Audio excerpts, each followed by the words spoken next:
पूर्व अमेरिकी राष्ट्रपति डोनाल्ड ट्रंप ने कहा है कि प्रधानमंत्री नरेंद्र मोदी भारत के लिए शानदार काम कर रहे हैं। उन्होंने जोर देकर कहा कि भारत का सबसे बेहतर दोस्त कोई और कभी नहीं रहा। एनडीटीवी के साथ एक साक्षात्कार के दौरान उन्होंने भारत और पीएम मोदी के साथ अपने संबंधों, हाल ही में मारे लोगों की संपत्ति पर एफबीआई के छापे, राष्ट्रपति चुनाव और कैपिटल दंगों जैसी कई मुद्दों पर बात की। ट्रंप ने कहा कि मेरे भारत और प्रधानमंत्री मोदी के साथ बहुत अच्छे संबंध रहे हैं, हम दोस्त रहे हैं और मुझे लगता है कि वो एक महान व्यक्ति हैं और बहुत अच्छा काम कर रहे हैं।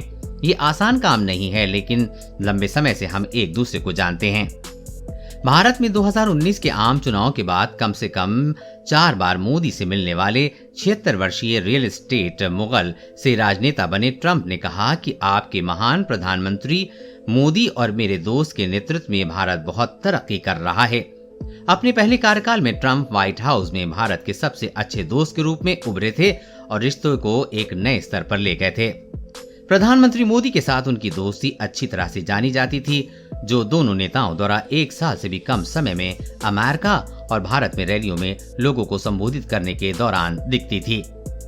इसके साथ ही डोनाल्ड ट्रंप से संकेत दिया है कि वो 2024 में अमेरिकी राष्ट्रपति चुनाव के लिए खड़े हो सकते हैं, ये दावा करते हुए कि हर कोई चाहता है कि वो एक बार फिर चुनाव लड़े। उन्होंने कहा कि उनका फैसला कुछ लोगों को नाखुश करेगा। अभी भी 2020 के अमेरिकी राष्ट्रपति चुनाव में डेमोक्रेटिक पार्टी के प्रतिद्वंदी जो बाइडेन से हार नहीं मानने वाले 76 वर्षीय रिपब्लिकन नेता ने कहा कि हम नहीं हारे थे।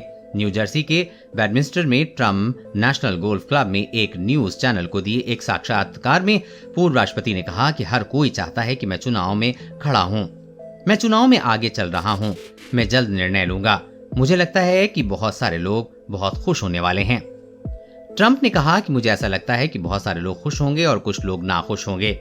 जनवरी 2021 में बाइडेन की जीत और 46वें अमेरिकी राष्ट्रपति के रूप में उनको चुनाव को स्वीकार नहीं करते हुए ट्रंप ने कई अदालती मामलों में हारने के बावजूद चुनाव अधिकारियों पर धोखाधड़ी का आरोप लगाया था। फ्लोरिडा में उनके मारे लोगों रिसोर्ट में हाल ही में एफबीआई के छापे पर एक सवाल का जवाब देते हुए उन्होंने कहा कि बरामद फाइलों को पहले ही वहां रखा गया था और इसे सरकार को उनके खिलाफ हथियार बनाने का प्रयास बताया। ट्रंप ने कहा कि उन्होंने वहां बरामद गुप्त दस्तावेज रखे, ये एक सेटअप है, ये हथियार है और ऐसा करना अनुचित है और ये हमारे देश के लिए एक बुरी बात है। ये मानक अमेरिकी राजनीति बन गई है और ये एक अपमान है। देश और दुनिया की हर अपडेट पाने के लिए चैनल को सब्सक्राइब करें।